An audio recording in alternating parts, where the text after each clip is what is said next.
Whenever you can see the show on the big screen, it just makes such a huge difference. So I'm happy to sit and watch it for the 1500th time if it's on a big screen. It was fun to see like the moments that were real crowd pleasers, when Rand let loose with his powers, especially Matt blowing the horn.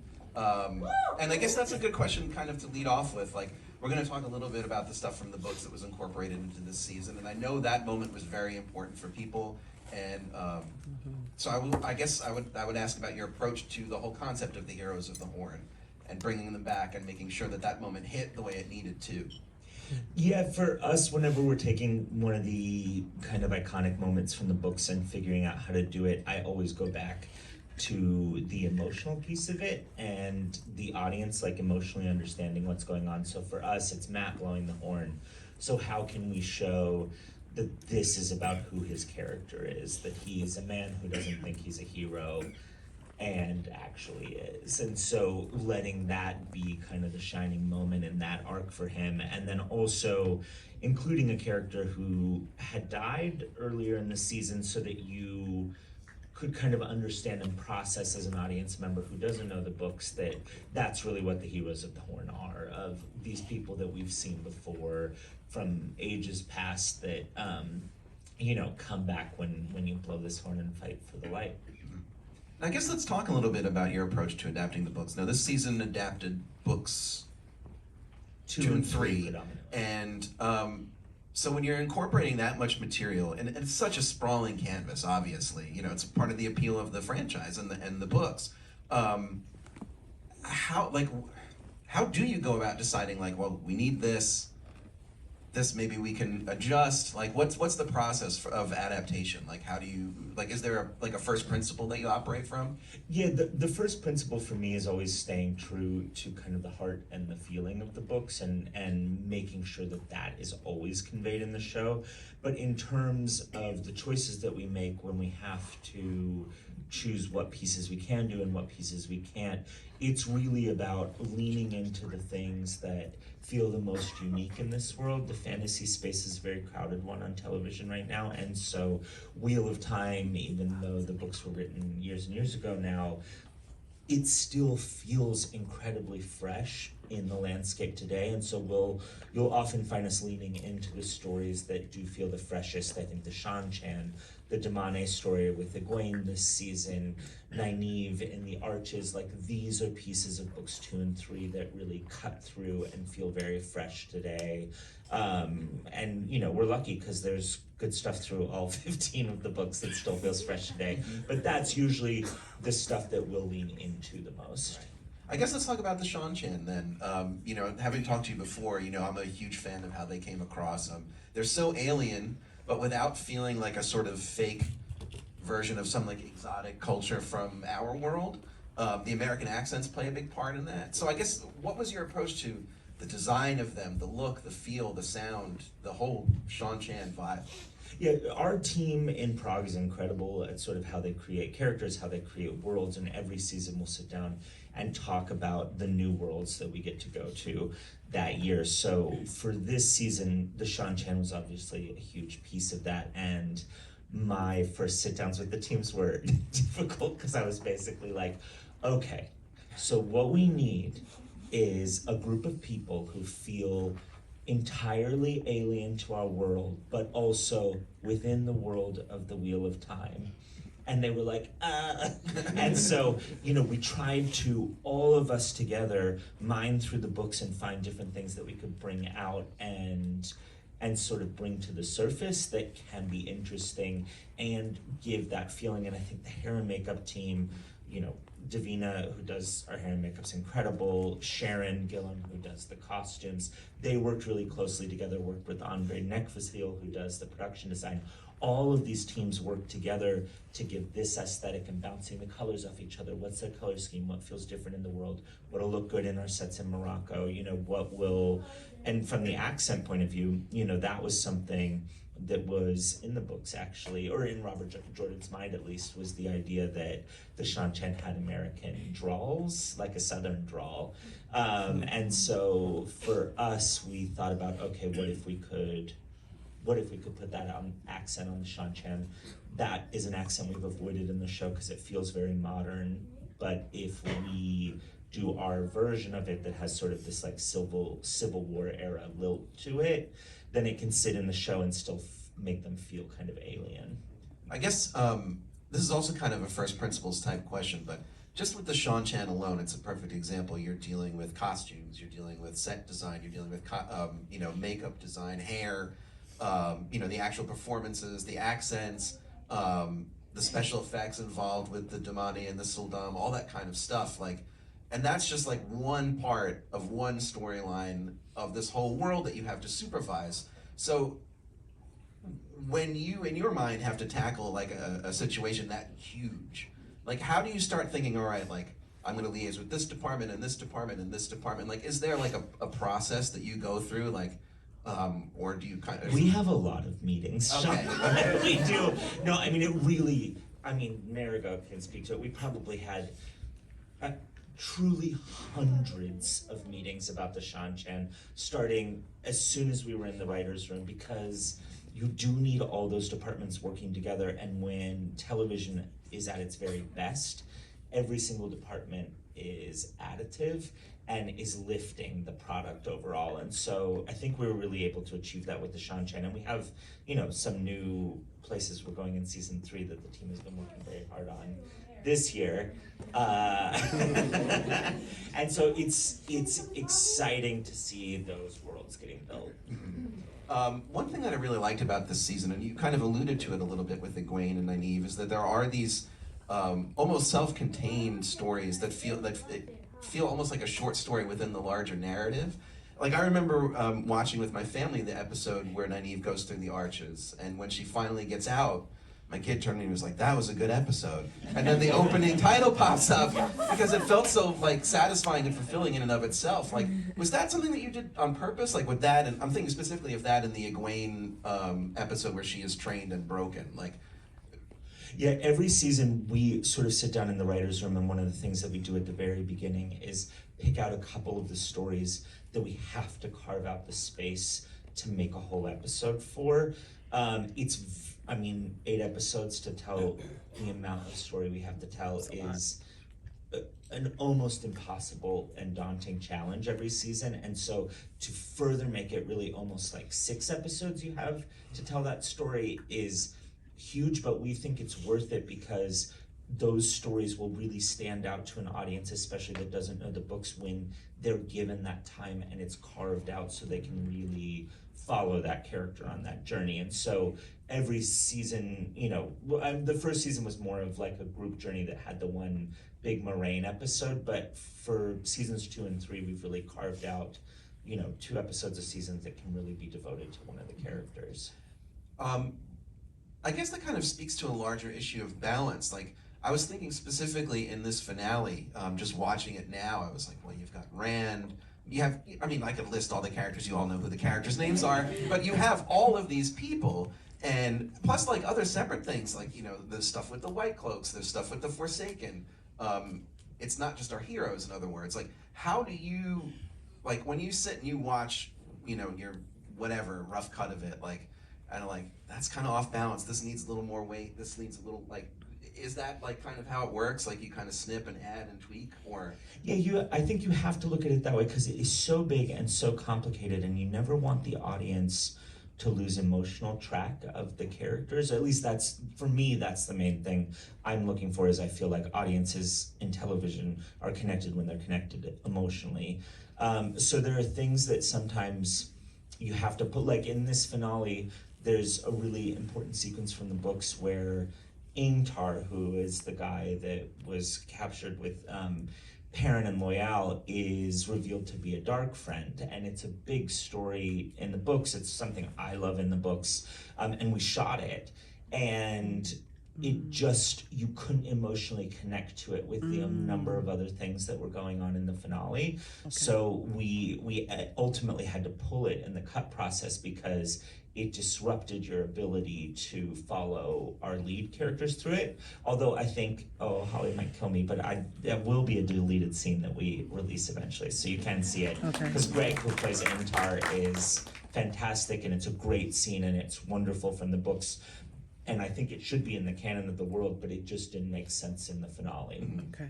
You talked about how you need to keep the audience emotionally invested, and that's kind of like the key to making those kinds of decisions. Like, is it ever a challenge, and I don't mean this as an insult to anybody really, but is it ever a challenge to keep the actors rooted in the emotions of it, given the scale of everything going on? Like, do they ever come to you like, I feel a little lost, like with all this stuff going on? Or like, how do you find Yeah, I mean, our actors are incredible because they also, and I think a lot of the reason that we gravitated towards the actors that are in the show is because they are drawn in by the emotion too, and they really want to follow their character through. And so, you know, we'll have sit downs with all of them and sort of say, you know, do you understand what's going on this scene with a magic dagger and a guy that was in a season with a different actor that isn't you, and then it cuts through this, and like, there's so many layers of complexity, and so I think my time is well spent talking to the actors and the directors about what those layers of complexity are, so that when they step onto set,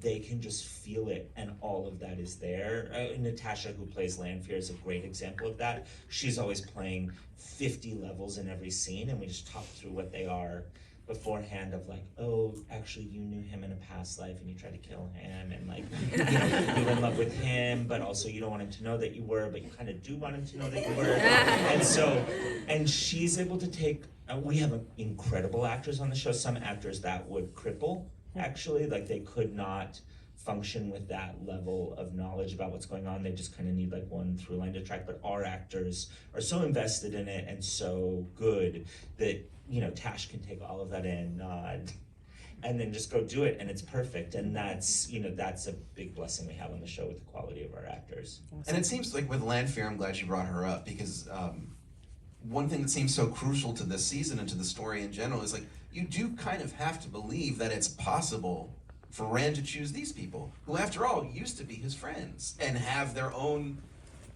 we may not agree with what they're trying to do, but like, she loves him, you know. Ishamel like is just kind of tired of all the suffering and wants to end it permanently. Like, of course, that causes a lot of problems, but for everybody, but you know, understandable. Like, so it seems to me like that's a big part of it. Like, you know, she kind of has to nail Lanfear to make Rand make sense, almost in a way. Yeah, we feel like that's such an important part of watching the show and feeling the show. If you, when you read the books, especially in these early ones, actually, the Forsaken are much more kind of like big bad guy, you know, like Ishamael presents as a flaming head that just screams nightmare things at Rand, which is very cool when you're in the books, but it isn't until the later books that you start to realize who Ishamael really is and why he wants to do the things he does. And so we thought it was important to put that up front for exactly the reason that you're talking about, of if the shadow is going to be a hypothetical choice for our characters, then you want to see people who made that choice for reasons that you really understand. And so we've gone out of our way to every person who's chosen the shadow in the show, you hopefully have some kind of emotional understanding of why they did it. There's a character I want to talk about who is not human, who is called Hopper. And it was, I have to say, a tough scene to watch in a big crowd of people on a huge screen, watching that poor wolf get it. You know, obviously people who read the books knew this was coming, but it's still tough to watch. And I was just wondering what went into the creation of that scene. No, I mean, one of the basic rules of television they tell you when you start working is that if you kill a dog on screen, no one will ever watch the show again. And we broke that rule. But I think that what was important to us is really making you, in the books, you love Hopper because Hopper is a character. Hopper's a character that you pay attention to. And so and Hopper does die at the hands of White Cloak. So we had the task of sort of getting you to really feel for Hopper also in the show, so that when that moment hits, that you feel like you're losing a character, not a dog. And I think that they achieved that, and I think a big piece of what we chose to do with it is a lot of shows take the route of going CGI with wolves. Wolves are very hard to work with. And so you really don't want to put them with your actors. So we used Czechoslovakian wolf dogs instead. And Marcus, who plays Perrin, spent, you know, hours and hours and hours with Kalupinka, who plays Hopper, because we wanted that relationship to be real. So he would walk her around the lot all the time, and they'd spend time together on the weekends. And like Marcus's relationship with Kalupinka is like one of the sweetest things. And she just, when she saw him again this year, she just like leapt at him. She remembered him, and and you feel that on the screen. Like when she's looking at him, you actually feel that there is a connection between him and her. So that was the choice we made, to use real animals and to make sure that Marcus, the actor, had a relationship with with our dog actor, Kalupinka. It came through. When he gets mad, like, I felt that. I don't blame you, buddy. I don't blame you. Yeah, so like, the reaction to that scene kind of leads to a larger question, which is that this season was extremely well received. Not just by people like me, but like people, just fans. And wanted to ask you, were you taking this in as the season played out, or were you just kind of like sitting back and not looking at it? And now that you know how people felt about it, how do you feel? I mean, it's wonderful to see people love the show and to see them come to the books from the show and, create this world that like I grew up loving with my mom and with my family, and more people are now a part of it, is really like an amazing thing to feel. But I usually, I don't know, I was on Survivor years and years ago, so like you immediately get very used to the idea of like you just have to take everything on the internet with a grain of salt. So like positive, negative, whatever it is, you just like sort of appreciate that we're working on one of the few things that like millions and millions of people around the world are watching. There are so many shows that go out right now and no one sees them, and this is one that everybody's watching, and that's really exciting because then you're a part of something and doing something that can be relevant, and that's an amazing thing. Yeah. Did you have favorite storylines in this season beyond the one, or were they the ones that we just talked about? But like, I'm really curious about that too, because you're a fan in addition to being the person who runs the show. Like, was there stuff as a Wheel of Time fan that you're like, yes, we're doing it, yeah? Like, yeah, there is always where you just get excited that you get to do those stories. Like I really responded to the Egwene story when I read the books. In this season, her storyline of being a Damane, it felt so different than anything I'd read before. So to be able to bring that to life was really, really special. And then I think the harder ones are the ones that I personally love from the books, but know that we're not going to get to do, and that actually causes me more emotional pain than the joy I get from the ones we do. Yeah, like that's got to be difficult, like to try and separate your feelings as a fan from your feelings as like the person who is like, I make a television show here, and like that's got to be my responsibility first and foremost. Yeah, well, I think Wheel of Time is very unique in terms of book series, in that like people who read it all have their favorite storylines, and all of those people have different favorite storylines. Yes. I guarantee you there are people sitting here who skipped random Perrin chapters to get to Egwene and Nynaeve chapters, and there's people who skipped Egwene and Nynaeve chapters to get to Perrin and Rand chapters, and that's just the truth of this. And there are also books where you like suddenly are falling back in love with that character that you didn't think you liked for a while, and so our duty as the show is to not skip those chapters. Like you really have to pay attention to those characters and give them the highlight in the seasons that make the most sense for them to get the highlight. This season was a really big Egwene Nynaeve season for us. Next season is a really big Rand Perrin season for us. So there are always different characters who are sort of like rising in importance, but all of those people, are the core of the show. Mm-hmm. I wanted to get back to the Forsaken for a second because, because we always have to talk about yes, of course, yes. Ishamil returned for this season and, became this really magnetic, compelling, complex character. Lanfear was introduced and I think was like a huge hit for everybody. But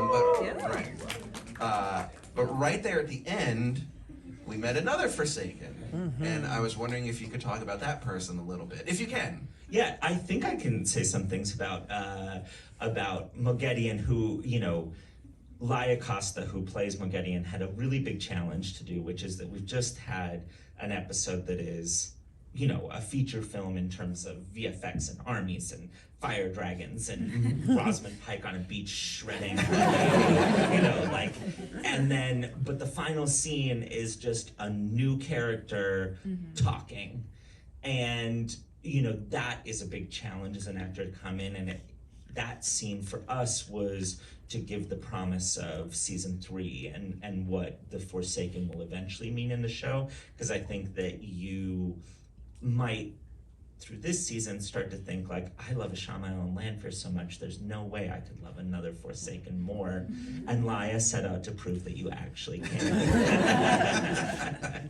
I mean, it's super cool as a moment too, because at the end of the first season, you had this, you know, this sort of kicker with the Shan Chan showing up, and you're just like, what is going on?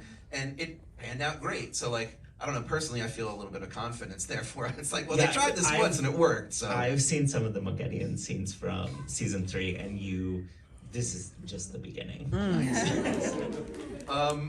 So let's see here. So you did a presentation, a panel for ComicCon, and my understanding is that you announced some stuff. And I was wondering if you could, you know, for people who might have missed it, what happened, what went down?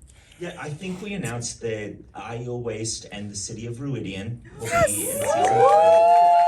We can officially say it. I think today I'm allowed to say that there is another world that we have been working very hard to build, and that is the world of Tanchico. Yes. And it's tropical. It's so different than anything else you've ever seen on the show before. And genuinely, I don't know if I can say this, but we built. Do it. I will do it. We built this area where there's a bar, and there's some of our characters like Nynaeve and Elaine that you love that are in there, and literally this place was just so wild, and the costumes are so different. There's tropical plants hanging from the ceiling, and everyone looks like they could kill anyone at any moment. And we all just hung out after set one day in that bar because we were having such a good time there shooting. So I think Tanchico's gonna bring a real fresh energy to the show in season 3. Love it. Tanny is Well, there's one more place I'm allowed to talk about too. We shot it just a couple weeks ago, which is we have built a sea folk ship. Yes. And cast some sea folk. So we'll get to see the world of that, which you don't know anything about yet, but you will soon. Okay. Appreciate that. One thing that I think, you know, kind of a fundamental thing about this season is that the first season was very much like, here's your band of companions, they're on a quest. This season, they're scattered to the 4 winds. Does that present its own, I mean, I think it does, but like its own unique challenges? Like, do you have a preference even? Like, would you rather have the gang back together, or do you prefer when they're out kind of pursuing their own things, or like having their own? I think what you need is a balance of both of the things, really. One thing that we really wanted to go for this season was seeing each of the characters for at least a couple episodes completely on their own. And all of our 7 leads got that this season, where you really saw them on their own, because that's, in a way, for TV, it's like the audience is getting a POV chapter where you feel like you're in the head of the characters. And Wheel of Time is really like, it's an incredible novel series because you spend so much time in the head of the characters, but it's not like Game of Thrones where it translates perfectly easily to television. I mean, those have like act breaks built into them. And so for us, these sequences where we can be alone with the character and kind of get the audience really in their head are invaluable, because they do the work that gets done in the books by these POV chapters where you get to actually hear what the character is thinking.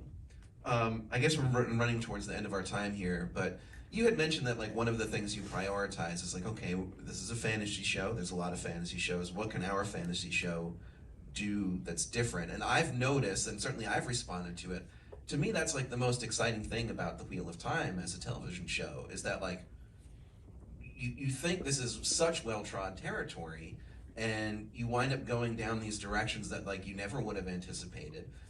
Things work very, very differently than they do in a lot of fantasy series. Like, one thing I've talked about at home is that, like, there've been a lot of fantasy series where like the cast is like very even in terms of who's important, like men or women, but like not one where there's not a patriarchy. That's new. That's exciting.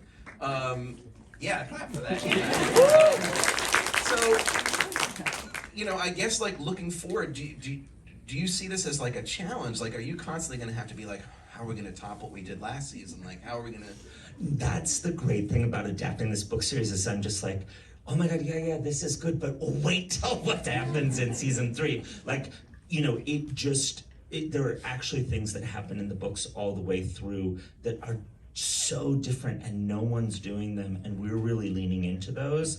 And it's very cool because, it was funny, I clicked on my own Amazon Prime to watch Wheel of Time, because everyone should watch it on their Amazon Prime as many times as they want. And It's bingeable now. yeah, You can watch the whole thing bingeable. from You start to go back finish. to season 1, watch them both, just leave it on. Take a day. And it said, it has like the 3 keywords that it does for it, all of the shows, and it said for Wheel of Time it had strange, ambitious, and epic. And I was like, you know what, that is great. Those are words I would choose for the show, because I do think it's strange, and that's one of its huge things that it's got going for it, is you don't expect where the story is going.